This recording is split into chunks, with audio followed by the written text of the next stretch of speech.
பண்ணிட்டு இருக்கீங்க?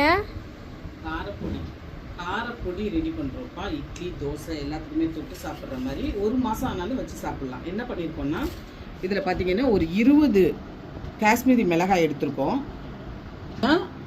ஒரு 50 கிராம் அளவுக்கு புளி எடுத்திருக்கோம். 50 கிராம் அளவுக்கு பூண்டு. இதெல்லாமே லேசாக வறுத்துருக்கோம், எண்ணெயெல்லாம் விடாமல். இப்போ இதை ஓட்டிக்கலாம். ஒரே நிமிஷம். இந்த மாதிரி எடுத்துருக்கோம். இது கூடவே புளி பூண்டு ரெண்டையுமே இது கூடவே போட்டுருவோம்.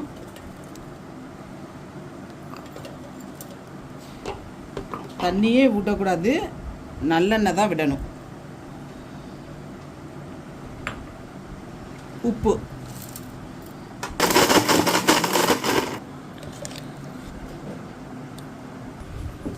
தான்ப்பா. வெளியிலே வச்சுக்கலாம், ஃப்ரிட்ஜில் வைக்கணும்னு அவசியம் இல்லை. இட்லி தோசை